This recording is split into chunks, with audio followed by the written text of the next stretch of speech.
From the national headquarters of RT America and our nation's capital, hello again, everybody. I'm Rick Sanchez. It is hard to look at how corrupt and ineffective our political system is, especially with what happened over the weekend, and not come away wondering how in the hell we can even call ourselves a democracy these days.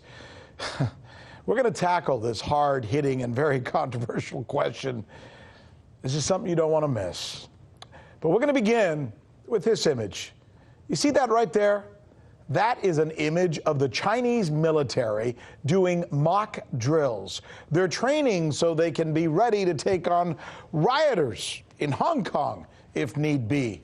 That image, by the way, was not taken clandestinely or by some news photographer hiding in the bushes near Hong Kong. That video was actually released voluntarily by the Chinese government. So, is the Chinese government trying to send a message? And if so, why? The answer is yes. China is trying to send a message.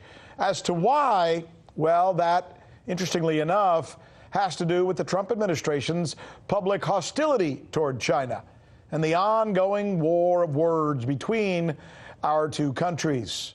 It's gotten so bad that China may now be seeing the hand of the United States in everything, including Hong Kong. So if China feels like it has to send in troops to stop the unrest in Hong Kong, it's because it doesn't think the unrest is real. See, they believe it's being puppeted by Washington.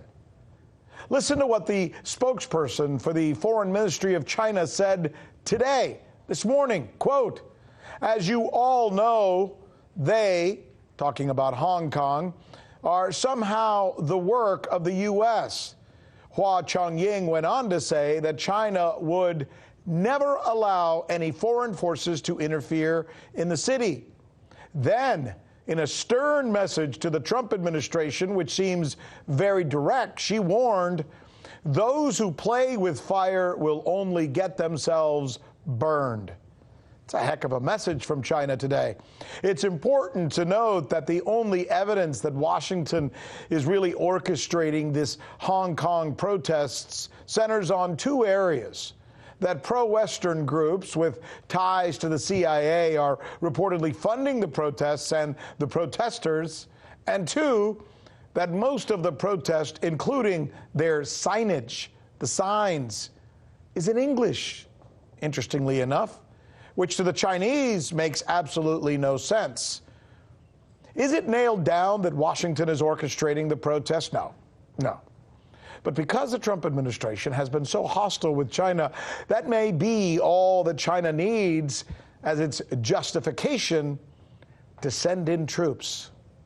We'll wait and see, and we'll report on it. This is The News with Rick Sanchez, where we believe it's time to do news again.